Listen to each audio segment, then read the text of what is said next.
내가 가는 길이 험하고 멀지라도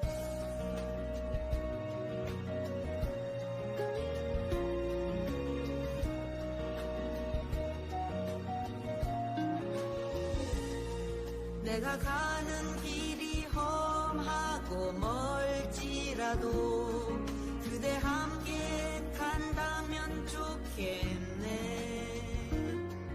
우리 가는 길에 아침 햇살 비치면 행복하다고 말해주겠네.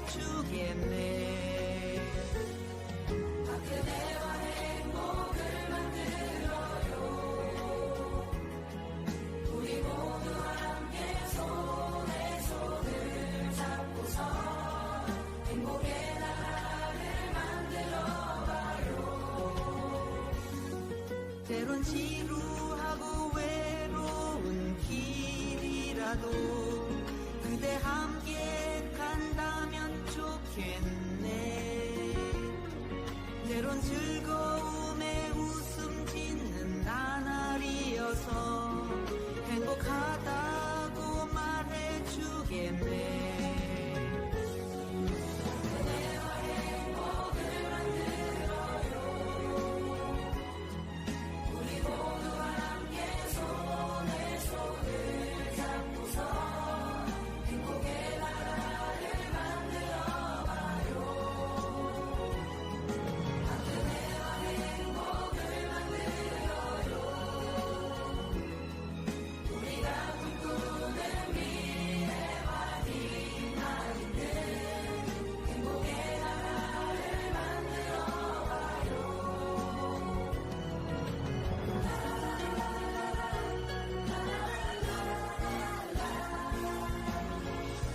국민 여러분, 박근혜 인사드립니다. 국민 여러분께서 믿음과 신뢰로 저를 지켜주셨기에 제가 이 자리에 서 있습니다. 이제는 박근혜가 여러분을 지켜드리겠습니다. 국민 여러분의 행복이 곧 저의 행복입니다. 사랑하는 국민 여러분, 저 박근혜는 조국 대한민국과 국민 여러분을 위해 최선을 다해 뛰겠습니다. 우리 국민 모두가 꿈을 가질 수 있도록 여러분의 마음속에 꿈을 심는 대통령이 되겠습니다. 그 길에 국민 여러분께서 함께해 주십시오. 박근혜와 행복을 만들어요. 우리가 꿈꾸는 미래와 희망 있는 행복의 나라를 만들어봐요. 대통령을 묻어버린 거짓의 산.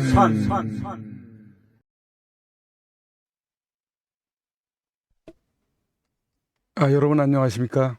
오늘 2021년 1월 19일 화요일입니다. 오늘도 또 어떻게들 지내셨는지요? 오늘은 어제 대통령을 묻어버린 거짓의 산 6편에 이어서 이제 7편으로 이어지게 되겠는데요.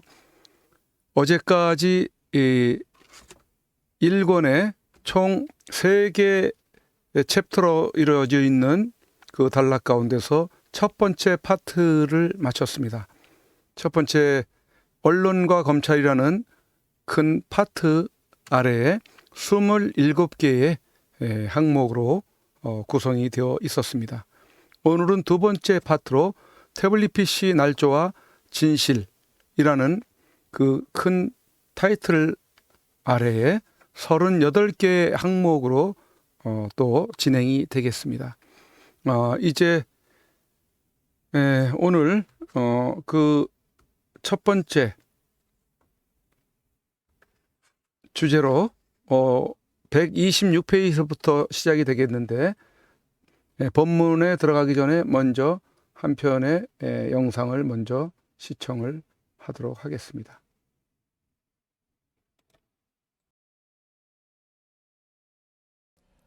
앞서 전해드린 것처럼 지금부터는 이른바 청와대 비선 실세로 지목된 최순실 씨 관련 소식을 집중 보도하겠습니다. 지난주 JTBC는 최순실 씨의 최측근이라고 하는 고영태 씨를 취재한 내용을 단독으로 보도해드렸습니다. 최순실 씨가 유일하게 잘하는 것이 대통령 연설문을 수정하는 것이다라는 내용이었는데요. 이 내용을 보도하자 청와대 이원종 비서실장은 정상적인 사람이면 믿을 수 있겠느냐, 봉건 시대에도 있을 수 없는 얘기다 이렇게 얘기한 바 있습니다. JTBC가 고 씨의 말을 보도한 배경에는 사실 또 다른 믿기 어려운 정황이 있기 때문이었습니다. JTBC 취재팀은 최순실 씨의 컴퓨터 파일을 입수해서 분석을 했습니다.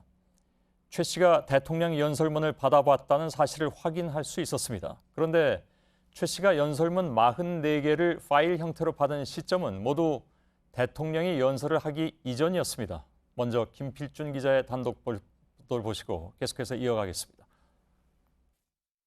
최순실 씨 사무실에 있던 PC에 저장된 파일들입니다. 각종 문서로 가득합니다. 파일은 모두 200여 개에 이릅니다.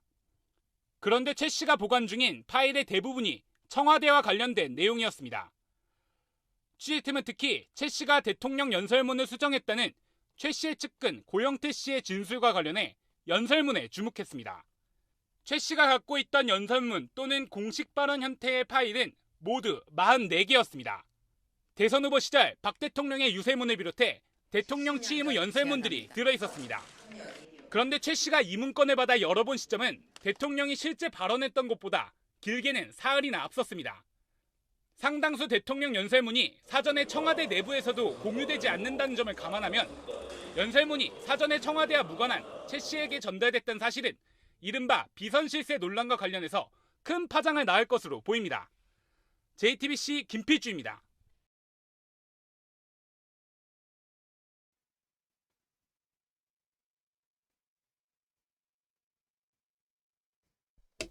네. 우선 먼저 뉴스를 보셨습니다. JTBC의 초창기 최순실 씨와 관련된 아주 초창기 뉴스였습니다. 이제 오늘 126페이지 문서 수정 기능이 없는 태블릿 PC라는 내용부터 시작을 하도록 하겠습니다.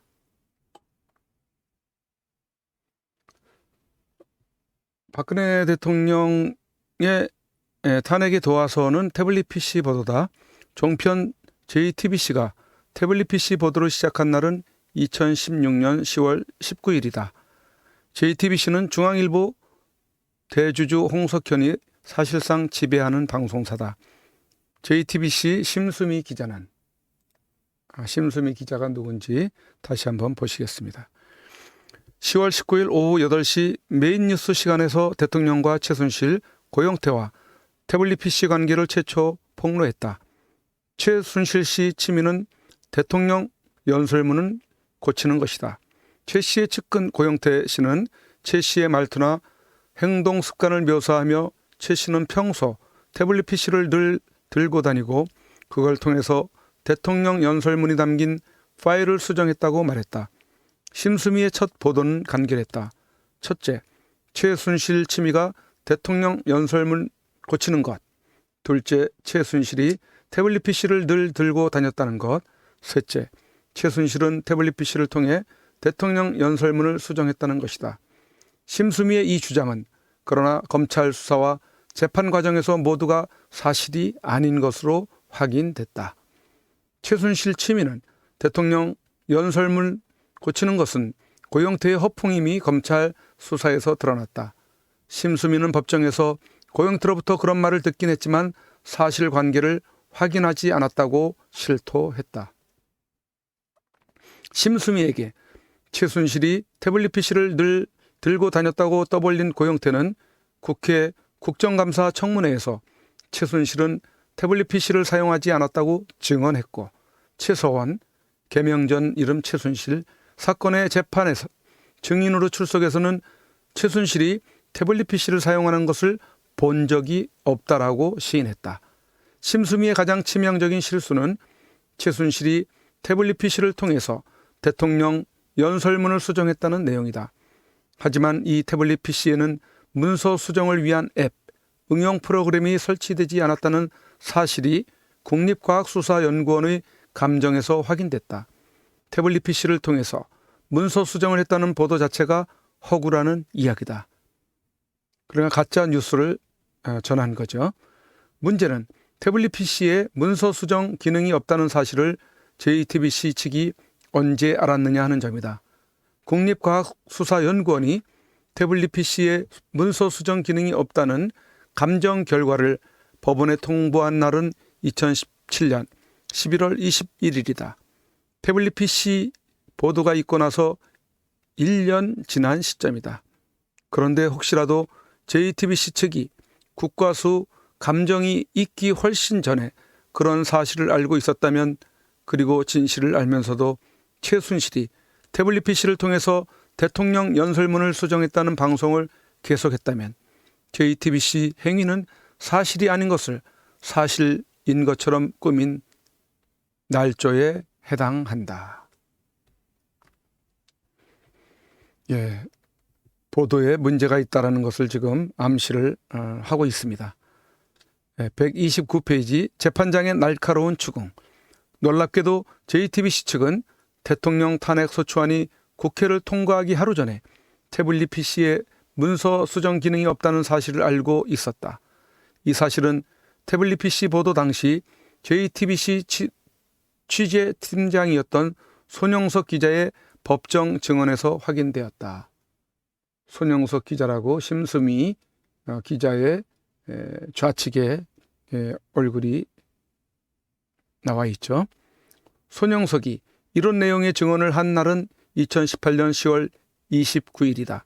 대통령 사건에 대한 법원의 1심, 2심 선고가 모두 끝난 후다. 손영석은 JTBC의 명예를 훼손한 혐의로 구속된 미디어워치 고문 변희재 사건의 1심 재판의 증인으로 출석해서 이같이 증언했다. 손영석은 법정에서 태블릿 PC를 입수한 2016년 10월 20일 무렵에는 문서 수정 기능이 있는지 없는지에 대해서는 관심을 두지 않았다. 그러나 한 달쯤 지난 후에 문서 수정 기능이 없다는 사실을 알게 되었다고 진술했다. 손영석은 그 사실을 알게 된 구체적인 시점에 대해서는 태블릿 PC를 입수하고 한 달쯤 지나서라며 얼버무렸다. 하지만 재판장의 눈과 귀를 속일 수는 없다. 이 시점을 보다 분명히 하기 위해 1심 재판장 박주영 판사가 직접 손영석을 신문했다. 박주영 판사는 서울과학고와 서울대 산업공학과를 졸업한 여성 판사다. 재판장이 12월 8일 1차 해명 방송 전에 수정 앱이 없다는 것을 알기는 알았나요? 라고 추궁했다. 손영석은 예, 그때는 알고 있었습니다. 라고 대답했다. 재판장이 지적한 2월 8일은 2016년 12월 8일이다. 대통령 탄핵 소추안이 국회 표결에 붙여지기 전날이다.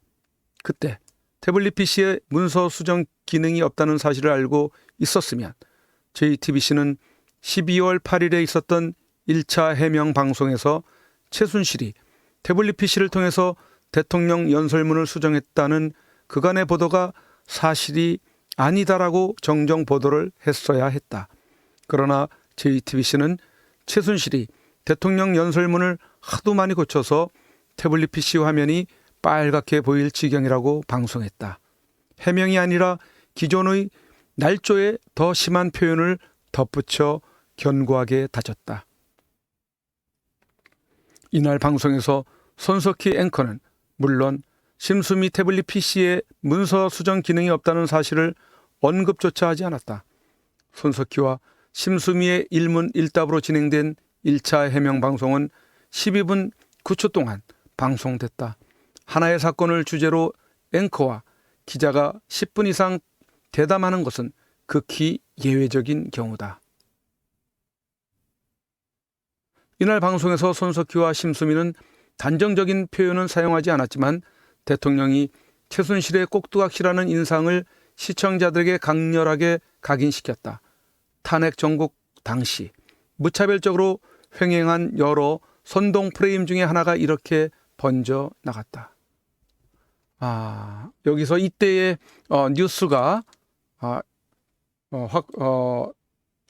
찾아줬는데요. 그때의 뉴스를 한번 어땠는지 한번 여러분들이 보실 필요가 있다고 생각을 합니다. 함께 이때 뉴스를 볼까요? 보신 것처럼 저희가 최순실 태블릿 PC로 밝혀낸 내용들은 검찰 수사와 청문회에서도 재차 입증이 됐고 최순실 국정 개입의 주요 단서가 됐습니다. 지금부터는 이 태블릿 PC를 어떻게 입수했는지 또 어떤 검증 과정을 거쳤는지를 자세하게 설명을 해드리겠습니다. 특별 취재팀의 심수미 기자가 나와 있습니다. 자, 심수미 기자. 우선 태블릿 PC를 누군가 의도적으로 JTBC에게 줬다라는 것이 일부 극우 사이트 이용자들의 주장인 것으로 알고 있습니다. 일부 정치인들도 같은 주장을 펴지 않았나요? 하지만 누군가 줬다는 건 정말 전혀 사실이 아닙니다. 예. 이는 아마도 저희 보도에 이 정치적인 배경을 연결시키려고 하는 의도가 있는 걸로 보이는데요. 처음 태블릿을 발견한 건 지난 10월 18일이었습니다. 그러니까 첫 보도를 하기 엿새 전이었습니다. 예. 서울 신사동의 더 블루케이 사무실이었는데요. 이제는 온 국민이 알 만큼 많이 나온 이름이죠. 더 블루케이도 사실 JTBC가 먼저 보도한 바가 있죠, 단독으로. 예, 맞습니다. 예. 최순실 씨의 그 개인 사업체라고 보도를 해드렸는데요. 그 K스포츠 재단 설립 하루 전에 만들어진 그 개인 사업체입니다. 예, 예, 당시는 WK가 수면 위로 올라왔을 때가 아닙니다, 사실은. 그래서 거기는 어떻게 알고 그러면 갔습니까? 그러니까 일각에서 누군가가 JTBC 기자에게 전화를 걸어서 어디를 찾아가면 태블릿 PC가 있을 것이다 이렇게 가르쳐줬다 이렇게 주장하는 사람도 있잖아요. 더 블루케이와 관련한 제보는 전혀 없었습니다. 저희가 왜 그곳을 갔냐를 말씀드리려면 저희 취재 과정부터 우선 설명을 드려야 할 것 같습니다. 예. 저희 기자들은 한 9월 말쯤부터 계속해서 각자의 영역에서 취재를 해왔습니다. 그러다가 공식적으로 특별 취재팀으로 꾸려진 게 이제 10월 3일인데요. 예. 제가 이성한 미르재단 전 사무총장을 만나서 재단의 실소유주가 최순실 씨라는 얘기를 들은 게 4일이고요. 10월 4일. 예, 또 K스포츠 재단의 배후로 지목된 비선의 비선 고영태 씨를 만난 게 5일입니다. 고영태 씨는 기자를 만난 적이 없다고 얘기했는데 5일에 만났다는 얘기죠. 예, 만났습니다. 이들을 통해서 최 씨 참여 회사들을 집중적으로 추적을 했는데요. 이 부분에서 약간 오해가 있을 수 있을 것 같아서 다시 좀 자세히 말씀을 드리면 이들이 저희 취재에 협조적으로 나와서 모든 걸 술술 불었다는 것이 아니라 이들이 거론하는 업체들 혹은 이름들을 단서로 저희가 꾸준히 추적을 했다는 뜻입니다. 예. 저희는 이 부분으로 계속해서 최 씨의 참여 회사들을 집중적으로 추적을 하면서 최 씨가 그 포스코 광고 일감을 따내기 위해서 만들어서 이번에 검찰 수사에도 포함이 됐던 그 모스코스도 처음으로 10월 6일에 보도를 해드렸습니다. 예, 기억납니다. 그렇다면 WK는 18일에서야 찾아간 이유는 뭡니까?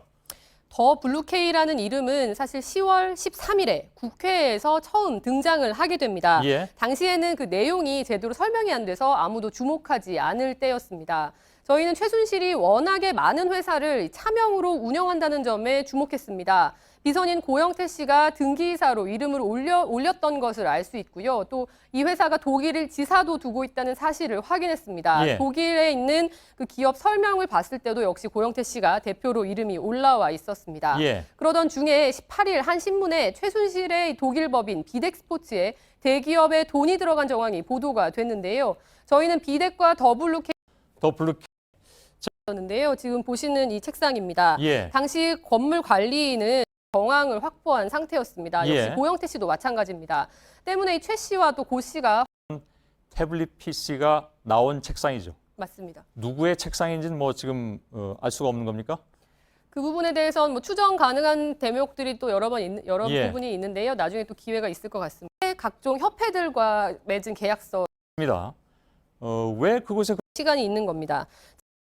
충전기를 꽂은 상태에서 그때서야 비로소 태블릿 PC를 열어보면서 대통령 관련 그러면 의혹은 커지는 상황이. 자료입니다. 일단 거기까지만 취재를 상황이었습니다. 예. 누군가 훔쳐갈 가능성도 있을 뿐더러 사기할 우려가 너무나 컸던 상황입니다. 10일에 사무실로 가져왔고 그때부터 취재팀은 밤을 새고 보도 당일인 24일군요. 따지고 보면 그렇습니다. 제가 다시 그 당시 상황을 좀 5일에 만났던 상황을 다시 말씀을 드리면 예. 고영태 씨와 이성한 씨 그리고 저 이렇게 셋이서 식사를 하면서 한 2시간 정도 대화를 나눈 자리였습니다. 예. 고 씨는 최순실 씨가 탭을 끼고 다니면서 수시로 대통령의 연설문을 읽고 수정한다라는 말을 했고 이성한 씨가 이를 부연했습니다. 충격적인 말을 아무렇지도 않게 이 두 사람이 나눴던 건데요. 사실 그 말만 듣고서는 사실 기사를 쓰는 것이 정말 불가능했었는데 태블릿 PC를 발견하면서 보도를 하게 된 겁니다. 예, 그때는 아마 그런 얘기를 하는 데 있어서 어떤 경기 국정조사에서 드레스덴 연설문을 보면 지금 화면이 준비가 됐는지 모르겠는데요. 드레스덴 연설문을 보면 수정된 부분에 빨간 글씨가 많이 보입니다. 예. 고영태 씨는 그 저희의 연설문 수정 보도 직후에도 대대적으로 보도 자료를 뿌리면서 이 연설문 수정 의혹 자체를 부인할 뿐 아니라 저와 대화를 나눈 일 자체가 없다고 기자가 거짓말을 한다고 했는데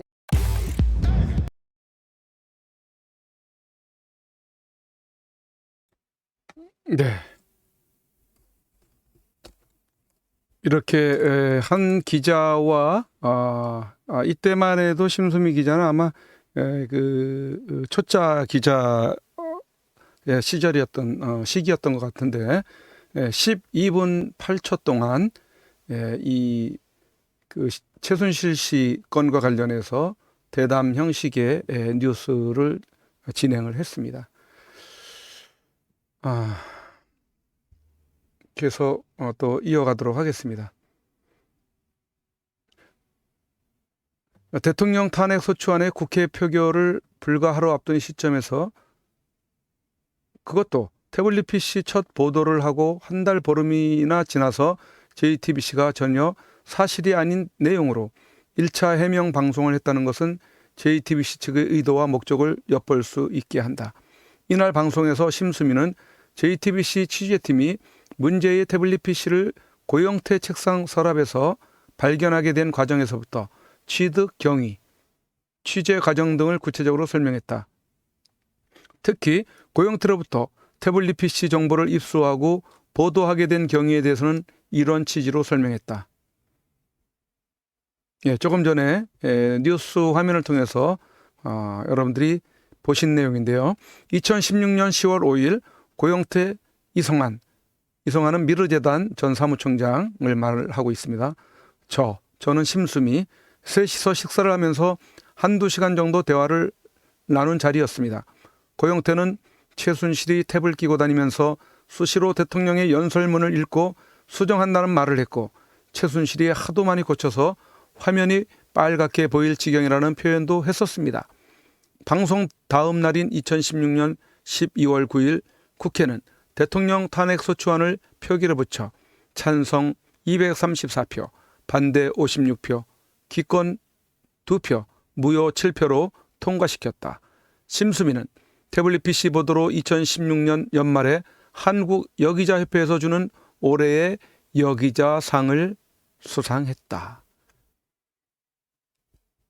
그 여기자상이 두고두고 후회로 남게 될 것입니다. 이제 133페이지로 넘어가면선 심수미의 말 바꾸기에 대한 내용이 나오게 되겠습니다. 그렇게 당당했던 기자 심수미가 법정에서는 진술을 달리했다. 그녀가 2년 전 JTBC 방송에서 보도한 일부 내용을 부정했다. 태블릿 PC에 문서 수정 기능이 없다는 치명적 약점을 피해가기 위해서다.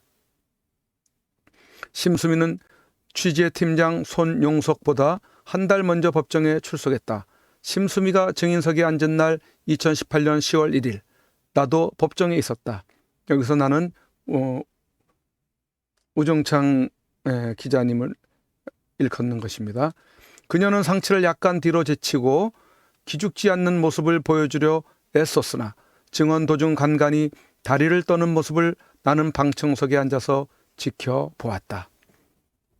심수미는 검찰의 주 신문에서 고영태를 만나게 된 과정을 설명한 뒤 저는 최순실 씨가 태블릿 PC를 통해서 대통령 연설문을 수정했다고 보도한 사실이 없습니다. 라며 과거 보도 내용을 부인했다. 심수미의 증언 취지는 이렇다. 2016년 10월 4일 취재차 이성한을 만났습니다. 그 자리에서 고모 심수미는 증언 처음엔 고영태를 이렇게 표현했다. 고모라는 존재를 처음 알았습니다. 그래서 다음 날 이성한을 다시 만난 자리에서 고 모에 대해 계속 물어보니까 이성환이 저녁을 같이 먹자고 하면서 고 모를 불러냈습니다. 저는 이성환, 고영태와 셋이서 2시간 동안 폭탄주를 마시며 저녁을 먹었습니다. 이 자리에서 고영태가 최순실이 잘하는 게 대통령 연설문 고치는 것이다. 최순실이 태블릿 PC를 끼고 다녔다고 말해 저는 최순실이 항상 태블릿 PC를 가지고 다니면서 대통령 연설문을 확인하고 수정 작업을 하는구나 하는 느낌을 받았습니다. 저는 최순실 씨가 대통령 연설문을 사전에 받아 보았다고 보도했지 최순실 씨가 태블릿 PC를 통해서 대통령 연설문을 수정했다고 보도한 사실이 없습니다. 이렇게 되자 심수미 증언의 진위 여부를 확인하기 위해 JTBC에서 최초 보도한 2016년 10월 19일자 방송 동영상이 법정에서 그대로 구현됐다. 동영상을 본 박주영 재판장이 증인석을 쳐다보면 그런 말을 하긴 했구먼 이라는 반응을 보였다.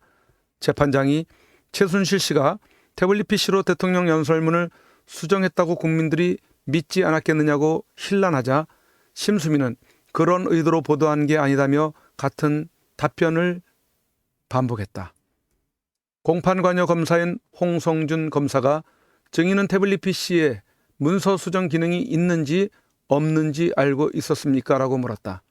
심수미는 그런 것은 생각도 안 했습니다. 라고 대답했다. 심수미는 알았느냐 몰랐느냐는 검사 신문에 분명하게 답변하지 않고 관심을 갖지 않았다는 식으로 피해갔다.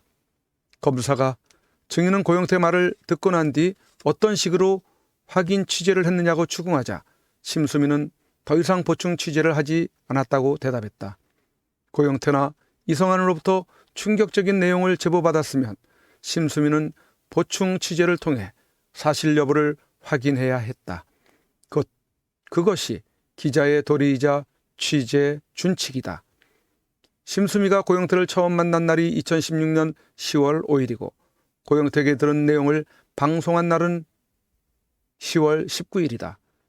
이 14일 동안 심수미는 아무런 보충 취재나 확인 취재를 하지 않았다고 법정에서 실토했다. 정확인이 어려우면 하다못해 제보자인 고영태나 이성환에게 최순실이 가지고 다닌 태블릿 PC가 어떻게 생겼느냐, 무슨 색깔이냐, 어떤 회사 제품이냐, 최순실이 고친 게 대통령 연설문이라는 사실을 어떻게 입증할 수 있느냐, 태블릿 PC로 문서 수정 작업이 가능하냐 등을 물었어야 기자라고 할 수 있다.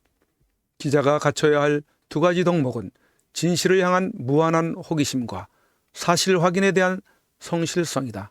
하지만 심수미는 고영태와 이성환 두 사람이 들려주는 소설 같은 이야기를 아무 확인도 하지 않고 JTBC라는 방송사를 통해 그대로 방송해 한 편의 소설을 시청자들에게 들려주었고 그것이 대통령 탄핵에 결정적인 영향을 미쳤다. 미친 보도를 한 거죠. 심수미의 법정 증언을 종합하면 그녀가 14일 동안 한 일이라고는 동료 기자 김필준이 태블릿 PC를 발견해 오기를 기다리고 있었다는 것뿐이다.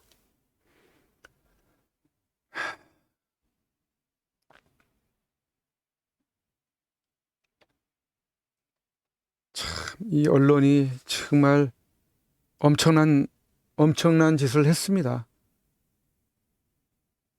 저러고도 아직도 버젓이 손석희는 JTBC 사장으로 여전히 군림을 하고 있습니다. 심수미는 기자상까지 받았다면서요. 이걸 어떻게 보상을 할 것이고 어떻게 쏟아진 물을 되담을 것입니까? 여기에 모든 국민들이 놀아난 거죠. 137페이지로 이어지겠습니다. 취재팀장 손용석의 개변. 손용석은 JTBC의 기자죠. 태블릿 PC 취재팀장 손용석은 심수미 증언이 있고 1개월이 지나서 열린 법정에 출석했다. 취재 당시 손용석 휘하의 팀원은 심수미를 비롯해 서복현, 김필준, 박병현, 김태영, 신혜원 기자 등 6, 7명이었다. 손용석은 심수미로부터 대통령과 관련된 엄청난 내용을 보고받은 후 제보자인 이성환이나 고영태를 상대로 확인 취재를 하지 않았다고 법정에서 시인했다. 손용석의 법정 증언에서 그가 JTBC 보도 담당 사장 손석희에게 태블릿 PC의 문서 수정 기능이 없다는 사실을 보고했는지 안 했는지에 대해 재판부도 검찰도 변호인도 묻지 않았다. 묻지만 해요. 그렇다 하더라도 손용석은 당시 취재팀장이었기 때문에 당연히 상급자인 손석희에게 보고했을 개연성이 매우 높다. JTBC가 최소한의 보도 준칙을 준수하는 방송사라고 한다면 손석희는 최순실이 태블릿 PC를 통해서 대통령 연설문을 수정했다는 날조 보도를 중단하고 정정 보도를 하는 게 도리다. 한국 언론인 중에서 가장 영향력이 강한 인물로 꼽히는 손석희는 보도 때마다 팩트체크의 중요성을 강조해 왔기 때문이다. 시간이 흘러 국가수 감정 결과가 법원에 제출되었다. JTBC를 비롯한 어느 매체도 감정 결과에 관심을 갖지 않았다. 대통령이 탄핵되고 구속되었기 때문에 게임은 이미 끝났다는 것이다. 그러나 미디어워치와 월간조선 등 일부 매체가 국가수 감정 결과를 근거로 보도를 시작하자 JTBC 측은 날조 보도에 따른 책임을 모면하기 위해 변희재 사건 재판에서 새 전략을 들고 나왔다. 그것이 JTBC는 최순실이 대통령 연설문을 사전에 받아 보았다고 보도했을 뿐 최순실이 태블릿 PC를 통해서 대통령 연설문을 수정했다고 보도하지 않았다는 입장이다. 심수미 주장과 같은 맥락이다. 그러나 태블릿 PC에 문서 수정 기능이 없다는 사실을 확인한 시점에 대해 JTBC 내부의 입장을 정리하지 않은 탓에 심수미는 관심을 갖지 않았다는 식으로 비켜갔으나 손용석은 1심 재판장의 예리한 신문에 실토하고 말았다. 손용석이 사실관계를 조작한 정황은 더 있다. 손용석은 법정 증언에 앞서 2018년 4월 30일에 있었던 검찰 조사에서 JTBC가 이미 보도한 방송 내용을 부정하는 취지의 진술을 했다. 인용하면 이렇다. 그가 진술한 내용을 이제 설명을 하는 겁니다.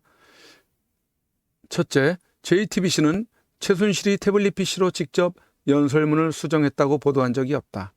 둘째, JTBC는 최순실이 태블릿 PC로 드레스된 연설문을 수정했다고 보도한 사실이 없다. 셋째, 고영태가 최순실이 태블릿 PC로 문서 수정을 했다는 말을 했다거나 또는 그런 사실이 있다고 보도한 적이 없다. 손용석은 그러면서 JTBC는 최순실이 직접 태블릿 PC로 연설문을 수정했다고 보도한 적은 없습니다만 혹 앵커의 멘트나 기사가 일반인들이 보았을 때 태블릿 PC로 수정을 했다는 것으로 오해할 여지가 있는 문장이 다소 들어 있어서 라는 식으로 애매하게 대답하며 그 책임을 시청자에게 전가했다. 손용석 논리대로 한다면 JTBC의 날조 보도에 속은 시청자들만 바보라는 이야기다. 심지어 JTBC 측은 미디어워치 변희재 고문을 비롯해 황 의원, 이우희, 오문현 기자 등 4명을 명예훼손으로 고소한 고소장에서 심수미가 2016년 10월 19일과 12월 8일 방송에서 최순실 씨가 태블릿 PC를 끼고 문서 수정을 했다고 보도한 사실이 없다라는 식으로 기재했다.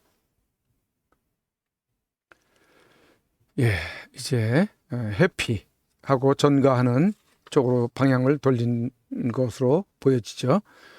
140페이지. 고영태 딱 한 번 보았다.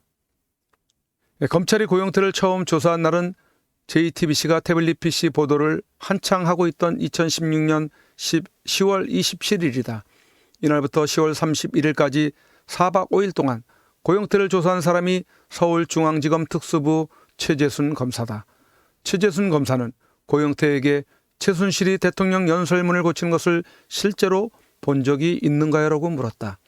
고영태는 딱 한 번 있었습니다. 라고 대답한 뒤 보게 된 경위를 이렇게 진술했다.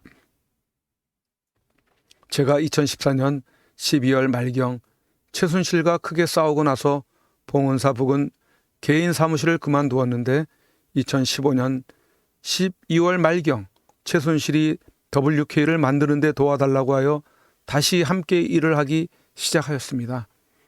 2016년 1월경 최순실이 자신의 방에서 문서 작업을 하다가 프린터가 안 되니 도와달라고 하여 다른 직원과 함께 최순실의 방에 가보았더니 최순실의 책상 위 노트북 화면에 대통령의 연설문이 띄워져 있었고 최순실이 문서 작업을 하고 있었습니다. 저는 프린터를 손볼 줄 몰라 다른 직원이 프린터를 점검하는 동안 최순실의 노트북 화면을 볼 수 있었고 그 직원은 못 봤던 것으로 기억합니다. 이어지는 최재순 검사의 신문 내용이다. 검사 왈. 당시 진술인이 본 것이 대통령의 연설문이었던 것이 확실한가요?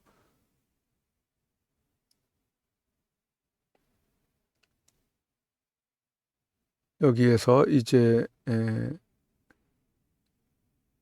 고영태가 답을 하는 겁니다.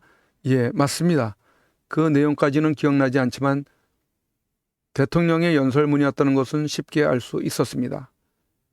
고영태가 이렇게 진술하면 검사는 진술인이 대통령 연설문이라는 것을 쉽게 알 수 있었던 근거가 무엇인가요? 라며 계속해서 추궁하는 게 신문 순서다.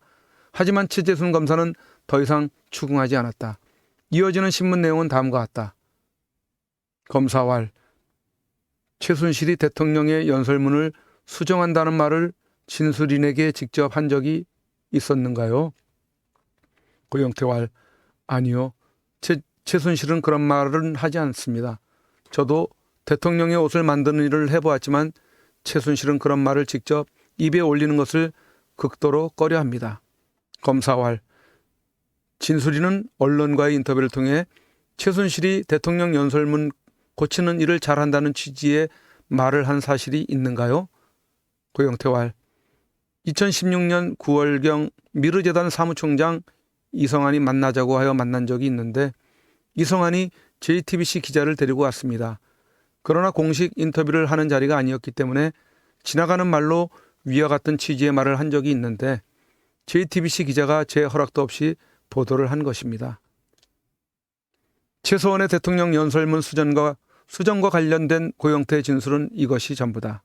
고영태는 최소원의 노트북 화면에서 대통령 연설문으로 추정되는 문건을 딱 한 번 보았고 그 시점이 2016년 1월경이라고 했는데 검찰이 공무상 비밀 누설 혐의로 구속 기소한 정호성의 공소장에 첨부한 범죄 일람표에는 정호성이 2016년 1월경 최서원에게 대통령 연설문이나 말씀 자료 등 그 어떤 문건도 보낸 사실이 없는 것으로 확인됐다.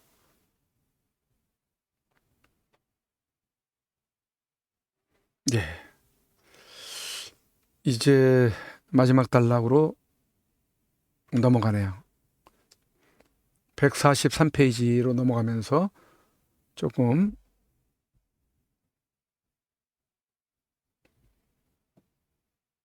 화면을 조금 변경을 할까요? 근데 지금 화면에 띄운 김환수 행정관이 좀 잘못 표기가 됐네요. 여기서 지금 화면에 김환수 행정관이라는 이름은 잘못 표기가 됐습니다. 정호성 행정관으로 정정을 해야 되는데 정정을 하지 못한 채 계속 띄워놨었네요. 이 부분을 여러분들 정정을 합니다. 계속 나갔기 때문에 조금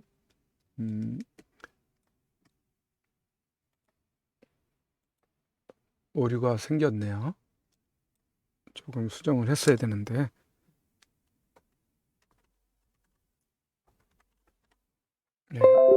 받게 됐습니다.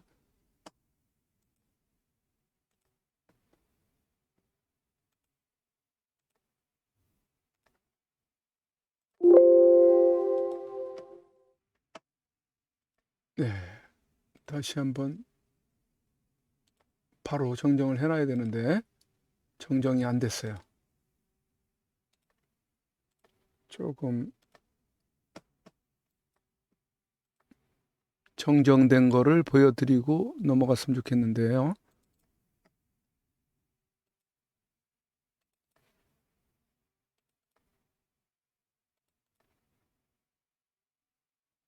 예.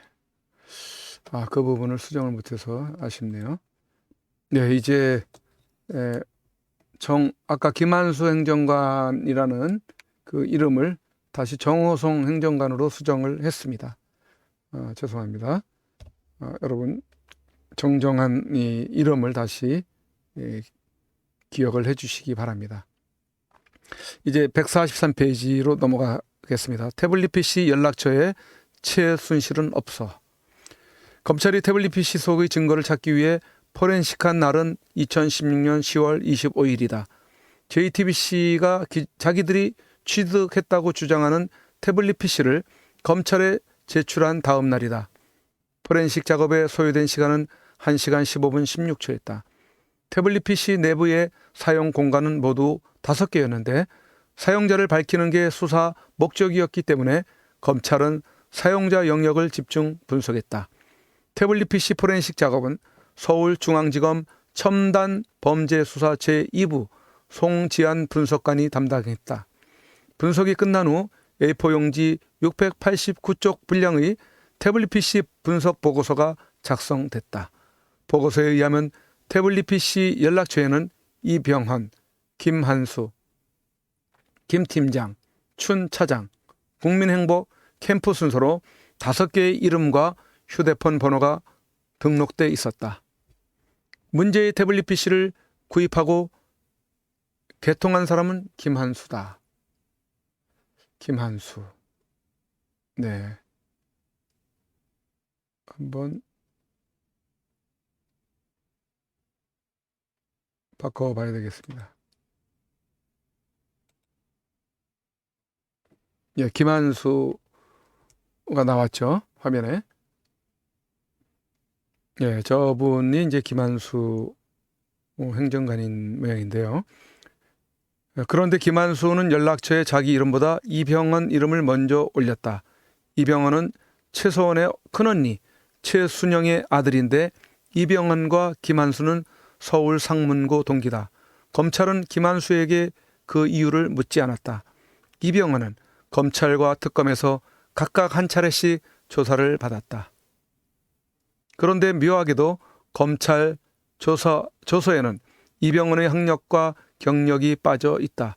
서울중앙지검 소속 김태겸 검사가 작성한 진술서는 총 8장이고 특검의 박주성 검사가 작성한 진술서는 5장이다. 진술서 양도 많지 않았다. 이병헌이 최서원의 장조카라고 기재한 부분이 눈에 띌 뿐이다. 태블릿 PC 개통자 김한수는 뉴질랜드 소재 오클랜드 공대 출신이다. 김한수는 2003년에 박근혜 의원의 보좌관 이춘상을 만났다. 친구 이병헌이 소개했다. 김한수는 이춘상 보좌관에게 젊은이들과의 소통을 위해 싸이월드를 이용하라고 알려주었다.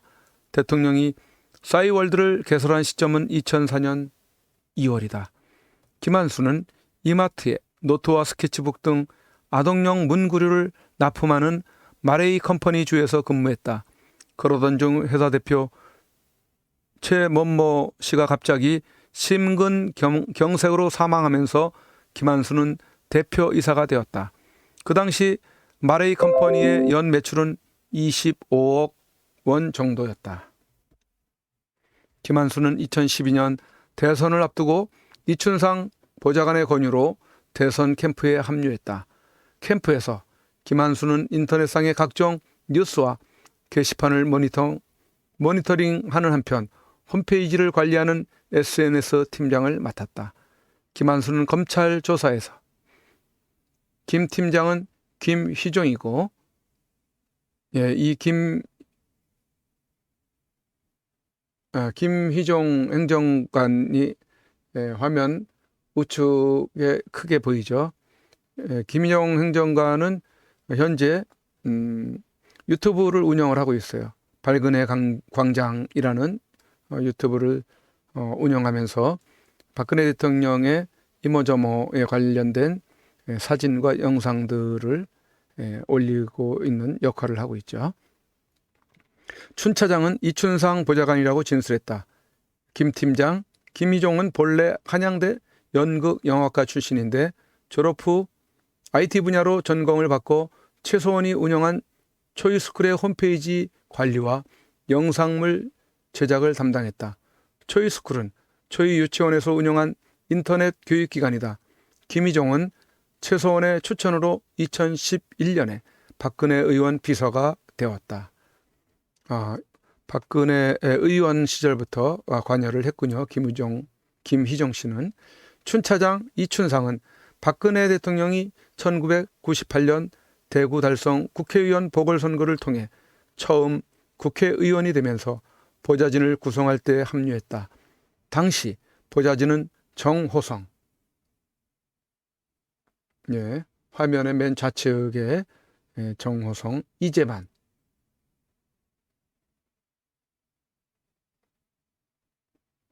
안봉근 등이었는데 이춘상의 서열이 가장 높았다. 이춘상은 단국대 전자공학과 출신의 IT 분야 전문가다. 국민행복 캠프는 박근혜 대통령 후보 진영이 운영했던 캠프 이름이다. 태블릿 PC 연락처는 최순실 이름과 휴대폰 번호는 등록돼 있지 않았다. 국민행복캠프에서 함께 활동을 도왔던 그런 사람들의 이제 모습, 그리고 얼굴과 이름들인데요. 이 방송을 처음 시작할 때 들려드리는 박근혜 대통령의 육성 노래가 아마 이때 만들어져서 불려졌던 것 같습니다. 국민행복캠프. 저 박근혜가 국민 여러분을 행복하게 만들어 드리겠습니다. 이제 이런 그 내용이 들어가 있지 않습니까? 이렇게 해서 145페이지까지 오늘 7편에서 여러분들에게 소개를 해드렸습니다. 약 한 18페이지 분량의 두 번째 파트가 되는 태블릿 PC 날조와 진실에 대한 이야기를 여러분들에게 소개를 해드렸습니다. 언론이 바로 서지 않는다면, 편파적인 그런 방송을 하게 된다면은 얼마든지 잘못될 수 있고 망가질 수 있다는 것을 여실히 보여준다고 할 수 있겠습니다. 참 지금 대한민국의 상황은 그러한 올바르지 못한 언론들에 의해서 지금까지 4년여 동안 계속해서, 4년 이전부터 세월호 문제라든지 또 뭐 그 이전에 그 광주 사태 문제라든지 여러 사안마다 날조와 조작으로 편파적으로 보도를 해오게 됨으로 인해서 대한민국의 역사는 왜곡된 역사를 또 축적을 해 나오게 된 거죠. 그러나 그 이면에 이렇게 우영찬 기자와 같은 또 역사의 진실을 파헤치는 그러한 기록자들이 있기 때문에, 또 오늘로 말할 것 같으면은 그 종편을 비롯한 지상파들이 왜곡된 역사를 써 나가고 있지만 1인 미디어인 유튜버들 맹활약으로 인해서 그들이 정확히 기록하지 않는 그 면면들을 1인 유튜버들이, 1인 미디어들이 그렇게 또 역사를 써 나가고 있는 것과 마찬가지라고 할 수 있습니다. 우리 유튜버들을 통해서 많은 국민들이 진실을 또 알았고 또 지상파들이 방송사들이 언론들이 진실을 말하지 않고 있다라는 것을 여실히 비교되게끔 알려 왔습니다. 또 앞으로도 알려나갈 것이고 훗날 이러한 그 기록을 통해서 역사적 평가를 받을 때 저 언론사에 종사했던 언론인들은 부끄러움을 면치 못할 것입니다. 그리고 유튜버들은 좀 열악한 가운데서 방송을 해왔고 해가고 있지만은 훗날 또 굉장한 자부심을 느끼게 될 것입니다. 이러한 그 유튜버들을 향해서 여러분 아낌없는 격려와 박수와 지지와 성원들을 해주시면 감사하겠습니다. 이제 오늘 7편의 모든 내용을 여러분들에게 소개를 해드렸고 또 8편에서는 또 여러분들 더 흥미진진한 이러한 그 베일에 가렸던 그런 내용들을 또 여러분들이 알아가시게 될 걸로 생각이 됩니다. 또 기대하시고 또 여러분들 이런 방송을 통해서도 듣지만은 또 우정찬 기자님이 발간한 1권과 2권을 직접 여러분들이 또 주문해서 또 여러분들이 우리 스패너님들이 연락처를 알려드릴 텐데 그곳으로 연락을 하셔서 직접 주문해서 받아 보시는 것도 필요하리라고 생각을 합니다. 지금까지 시청해 주신 여러 또 우리 시청자 여러분들께 감사를 드리되 우리 해외에 계신 우리 해외 동포 여러분 그리고 또 일본에서 시청해 주시는 우리 교포 여러분 계속해서 대한민국의 전망이 참으로 백척간두에 놓여 있는 상황을 오랜 동안 지금 지켜보고 계시는데 이 오랜 시간이 걸리는 동안에 또 실망하거나 또 지쳐 계신 우리 교포분들이 계실지 모르겠습니다만 그러나 아직 끝난 것이 아니기 때문에 끝날 때까지는 끝난 것이 아니기 때문에 계속해서 성원 또 지지와 또 격려를 해주시고 또 염원들을 해주시면 감사하겠습니다. 그리고 또 댓글로 함께해 주신 댓글러 여러분들 그리고 스패너로 수고해 주신 우리 스패너 분들께 또 감사의 말씀을 드립니다. 우리 감옥에 계신 박근혜 대통령님을 여러분 기억을 하시고 그곳에서 힘이 빠지지 않도록 좌절감을 느끼지 않도록 그리고 또 위축되지 않도록 또 우울감에 빠지지 않도록 하기 위해서는 우리 국민적인 관심만이 최대의 그런 거 위로가 되고 격려가 될 것입니다. 그런 관심과 격려와 위로는 엽서 보내기와 서신을 통해서만이 가능할 것입니다. 계속해서 여러분들 그 일에 관심을 가져주시면 감사하겠습니다. 우리 이 시간에 엽서 홍보 영상을 보시면서 마치겠는데요. 또 전에 올려져 있는 우리 그 이믹선 교수님의 OCD 영상을 저희 선구자 방송에서 따로 편집을 해서 올려 놓은 게 있습니다. 여러분 또 시간 나실 때 한번 살펴보시면서 박근혜 대통령을 또 성원해 주시고 많이 또 응원을 해 주시면 감사하겠습니다. 우리 엽서 영상을 보시면서 방송을 마무리하도록 하겠습니다. 다음 시간에 또 다시 뵙도록 하겠습니다. 네, 여러분 안녕하십니까. 더 300블랙 전사 대표 맥다니엘입니다. 자, 오늘 우리 선구자 방송 우리 스튜디오에 나와서 여러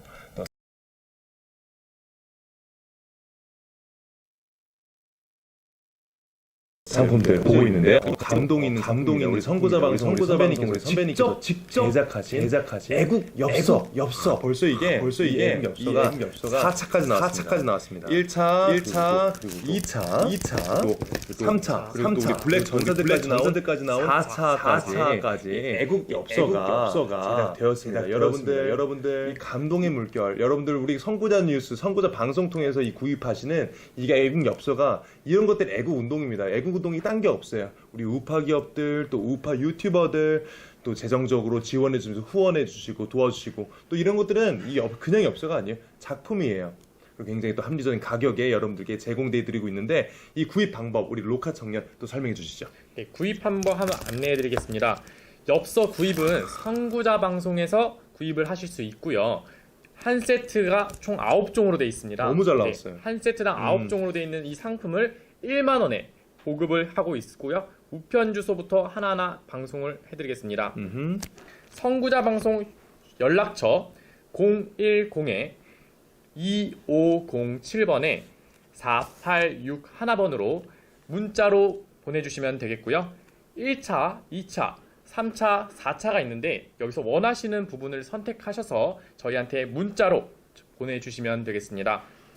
주문자 성함과 주소와 연락처와 구입하시고자 하시는 세트 수량 표기해 주십시오. 입금 확인이 되는 대로 접수되었다는 문자를 발송해 드린 후 엽서를 발송해 드리겠습니다. 미국, 일본, 기타 외국에서 주문 시에도 문자로 외국 연락처 받으실 분 성함, 주소, 수량을 알려주십시오. 입금 은행 계좌를 알려드리겠습니다. 농협은행 360-02-140-392 예금주 황진무로 보내주시면 되겠습니다. 네, 그렇습니다. 제가 존경하는 우리 이승만 대통령. 이거는 제가 오늘 사가겠습니다. 바로 이승만 대통령 그 말씀하셨죠. 뭉치면 산다. 맞습니다. 지금 여러 어려운 상황이지만 우리 대한 국민들 뭉치면 삽니다. 그것도 제가 존경하는 진정한 또 리더 우리 박정희 대통령의 가운데서 저한테 말씀해주고 계신 것 같아요. 그 명언 있죠. 중단하는 자 승리하지 못한다. 여러분 지금 시국 많이 어렵습니다. 하지만 우리 국민들, 우리 우파 애국 국민들 뭉치면 살고 중단하지 않고 전진하면 언젠가 좋은 날이 올 거라 믿습니다. 대한민국은 지금 어렵다 할지라도 깨어있는 대한국민이 자유 대한민국 살아서 다시 일으킬 줄 믿습니다. 우리 다 같이 대한민국 화이팅 외치면서 마무리하도록 하겠습니다. 대한민국 화이팅!